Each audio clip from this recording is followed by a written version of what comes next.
제가 먼저 6절 말씀 봉독합니다.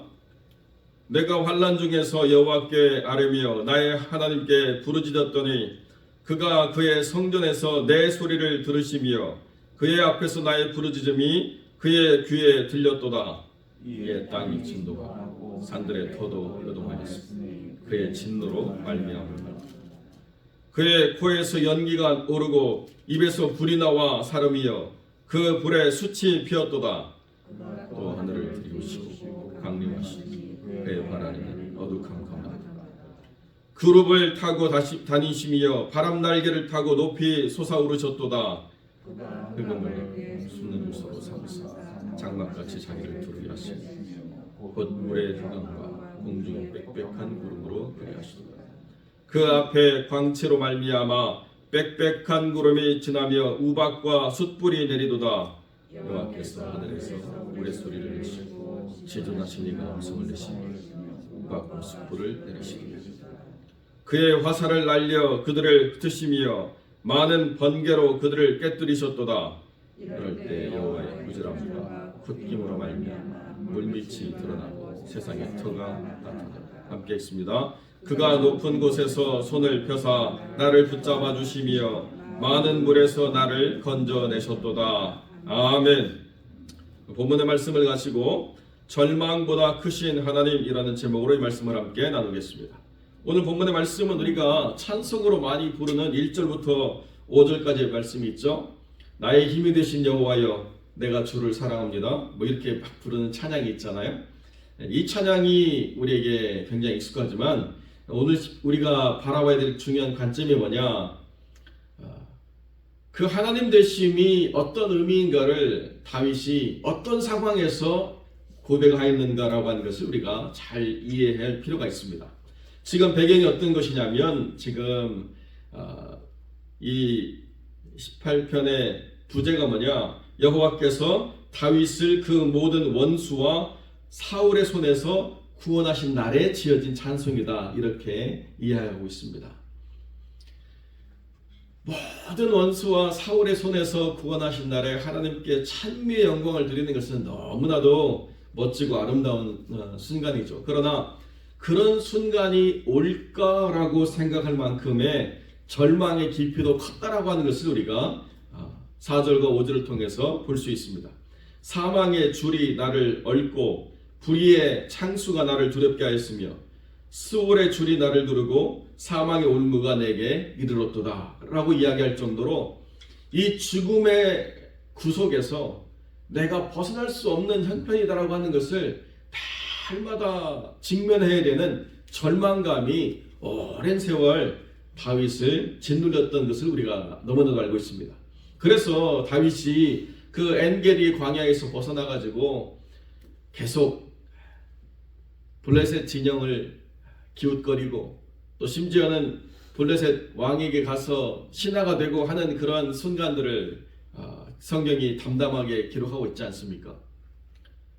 광야의 삶이라고 하는 것은 내일을 기약할 수가 없고 오늘의 삶도 보장받을 수 없는 그러한 삶이라는 거예요. 그 유명한 엔텔로펠리라고 하는 관광지에 가면요, 그 좁은 협곡 사이로 빛이 들어오는 것에 따라서 그 모양이 너무나도 아름답고 너무 멋진 사진이 나오기 때문에 사람들이 항상 거기서 사진을 찍으려고 엔텔로펠리를 가서 막 이렇게 사진을 찍습니다. 그런데 사진 찍다가 간과하는 게 뭐냐, 그 좁은 협곡에 비가 오기 시작하면, 그리고 거기는 비가 오지 않더라도 그 일대에 비가 온다고 하는 일기예보에 주의를 기울이지 않으면 이내 그 협곡은 거센 물살이 흐르는 거친 강이 돼요.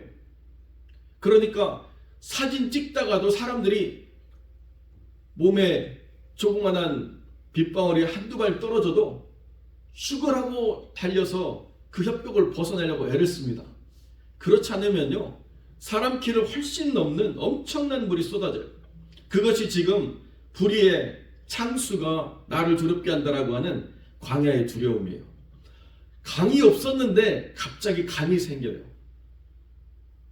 그것이 광야의 두려움이라는 거죠.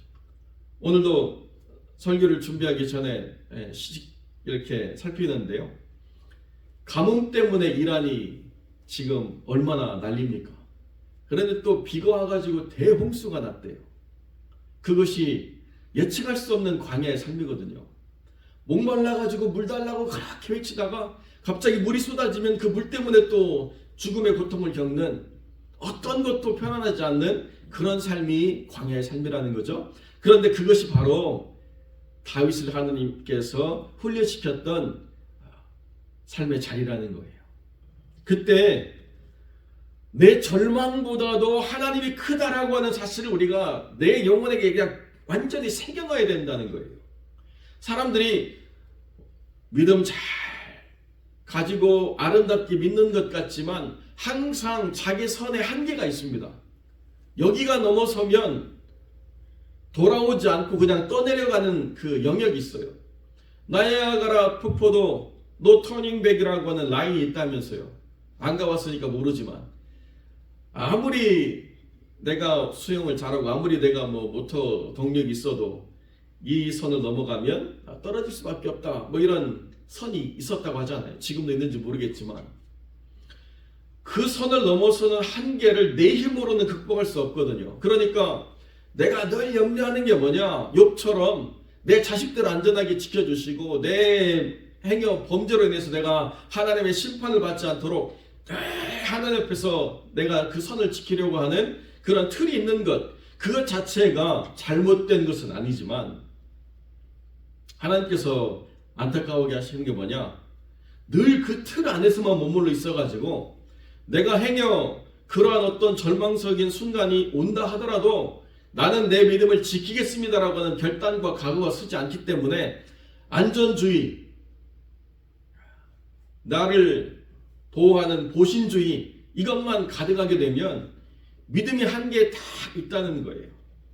그러니까 하나님이 때로는 우리가 원치 않지만 내가 그 상황을 절망이라고 느끼는 그 순간도 깨뜨려 보시고, 그럼에도 불구하고 너의 하나님은 네가 두려워하는 그 절망보다 능히 비교할 수 없게 강력한 전능한 하나님이라고 하는 것을 우리에게 전달하실 때가 있다는 것입니다. 그러니까 이 원수와 이 사울의 손이라고 하는 건요, 다윗이 벗어날 수 있을까를 고민했던 정말 절망스러운 상황이었습니다. 그런데 하나님이 어떻게 하십니까? 한 번에 사울이 망하도록 이끄셨다는 거예요. 점진적으로 사울의 집은 약해졌지만, 그러나 사울이라고 하는 사람이 어느 순간 오랜 세월 작아져서 이제 다윗이 만만해가지고 내가 한번 이겨볼 수 있겠다, 이런 정도까지 이렇게 시간이 걸려서 하나님이 해결하신 게 아니고요, 도저히 넘어설 수 없는 강력한 왕권을 가진 왕으로서 서 있다가 어느 한순간 연기처럼 사라져버리게 하신다는 거예요. 그때 하나님이 하셨구나. 그때 내가 절망으로 느끼는 이 모든 순간들을 하나님이 한 번 작정하시면 모든 것이 다 헛것이 되도록 하나님께서 역사하시는구나를 우리에게 가르쳐 주시는 놀라운 역사가 있다는 것입니다. 하나님께서 얼마나 대단하시냐, 하나님이요 다른 군대를 끌고 오실 필요가 없어요. 다른 것으로 하나님이 포장해가지고 무언가를 드러내실 필요가 없이 그냥 하나님이 그 자체로 임하시는데 온 땅이 진동하고 세상의 바닥이 다 드러나고, 그 강렬한 하나님의 임재로 말미암아 천둥과 벼락이 치고 갑자기 온 세상에 연기로 가득 찬 이런 강력한 임재처럼 하나님의 임재가 느껴졌다는 거예요. 이것이 전 우주적인 하나님의 임재를 드러나는 역사라는 것이죠. 잠시 영원하신 하나님이 이 순간에 개입만 하셔도 이 순간이 버텨나지가 못한다는 것입니다. 이것이 지금 다윗이 고백하고 있는 하나님의 임재라는 거예요. 사망의 줄이 얼마나 참혹한지, 그 불의의 창수가 얼마나 대단한지에 대한 설명 하나도 필요가 없습니다. 하나님이 얼마나 대단하신가 라고 하는 것을 6절부터 13절까지 하나님의 전능하심에 대해서 선포하고 있는 거죠. 그러니까 고난이라고 하는 것을 통해서 그 극명한 대조로 하나님이 얼마나 위대하신가를 드러낼 때 많은 사람들이 고난 때문에 실망해서 하나님을 더 이상 믿지 않기로 마음먹거나 아니면 교회를 떠나 있는 이 상황이 얼마나 안타까운가 라고 하는 것을 우리가 봐야 된다는 거죠. 이제는 죽어야 되겠구나라고 하는 그 상황에서 죽을 만한 고통보다도 하나님이 더 크시구나라고 하는 것을 깨닫게 하시는 하나님의 역사가 있다는 거예요. 죽고 사는 것은 나에게 오는 고통이 주장하는 것이 아니라 죽고 사는 것은 하나님의 주권이 주장하신다. 죽을 만큼 고통스럽지만 그러나 죽을 만큼 기쁨을 주시는 하나님의 일도 있다는 것입니다. 그렇기 때문에 이러한 믿음의 사람들이 그 믿음의 기억을 다음 세대에 전달하는 것은 너무나도 중요하다는 거예요. 이러한 믿음의 고백을 그 다음 세대가 물려받을 때 오늘 우리가 예배 전에 드렸던 찬송처럼 어머니의 기도가 새겨져서 그 자녀가 죽게 돌아옴 같이 우리가 경험하고 우리가 만난 이 하나님에 대한 믿음의 고백과 이 하나님에 대한 기억이 다음 세대에게 전달되어서 그들도 그 고난의 때에 우리가 어떻게 그 고난을 이겨낼 것인가라고 하는 것을 돌이켜볼 때 그 말씀을 붙잡고 살았던 믿음의 사람들을 기억함으로 그것이 하나님의 역사로 드러나는 일들을 하나님이 분명하게 드러내 주신다는 것입니다. 그래서 다윗이 드러내고자 하는 이 믿음의 역사의 결론이 뭐냐? 31절에 있어요. 우리가 읽지 않았지만은 31절에 다윗이 뭐라고 이야기하느냐? 여호와 외에 누가 하나님이며 우리 하나님 외에 누가 반석이냐? 이거 드러내라고 하는 거예요. 여러분, 믿음이 있다라고 하는 것이 무엇입니까? 믿음이 있다라고 하는 건요, 어느 한순간 도저히 내가 포기할 수 없는, 그리고 도무지 그것을 놓을 수 없는 내 삶의 유일한 반석이 드러나야 되는 때가 있을 때 그것을 드러내는 것이 믿음이라는 것입니다. 함께 휩쓸려가 버리면 안 된다는 거예요. 여러분, 캘리포니아에 가면 두 종류의 큰 나무가 있습니다. 하나는 바닷가에서만 자라는 레드우드라고 하는 큰 나무가 있고, 하나는 높은 산에만 자라는 세콰이아라고 하는 큰 나무가 있는데요. 세콰이아가 어마어마한 두께를 자랑하고 엄청난 높이를 자랑하고 수령도 2000년이 넘는 게 수두룩합니다. 그래서 옛날에 나무로 집을 지을 때 사람들이 어떻게 계산했느냐, 10사람 정도가 손을 맞잡아서 겨우 그 둘레를 가늠할 수 있는 세코이아 나무 한 그루면 집을 40채를 짓는다고 그랬어요. 어마어마하지 않습니까? 그런데요, 세코이아 나무처럼 뿌리가 깊지 않은 나무가 없어요. 세코이아 나무는요, 절대로 뿌리를 깊이 내리지 않습니다. 그래서 그 큰 거목이 가끔씩 발라당 뒤집어질 때가 있어요. 그래서 보면, 야, 이렇게 큰 나무가 이렇게 뿌리가 없나? 정말 뿌리가 밑으로 내려간 게 거의 없어요. 다 옆으로 퍼져 있어요. 옆으로 퍼져서 넓게 지지층을 가져야만 이 큰 나무가 설 수 있는데, 그런데 아무리 넓게 퍼져도요, 뿌리가 깊지 않으면 그 큰 나무가 넘어가더라고요. 믿음도 마찬가지입니다. 아무리 땅에 넓게 팔을 벌려가지고 버텨내도 버텨낼 수 없는 바람이 있습니다. 그때 단단히 반석에 틀을 세우고 무너지지 않는 믿음을 내가 세워갈 때, 그때 하나님이 누구이신가를 하나님의 나를 통해서 드러내실 때 하나님이 기뻐하시는 순간이 있다는 거예요. 버텨내라, 참아내라. 절망은 나보다 크지 않다. 나를 기대하고 끝까지 인내하면 내가 하나님이신 것을 분명히 너를 통해서 드러내 주리라. 주님이 이렇게 요구하시고 또 요구하신 대로 확증하시는 하나님이시라는 거예요.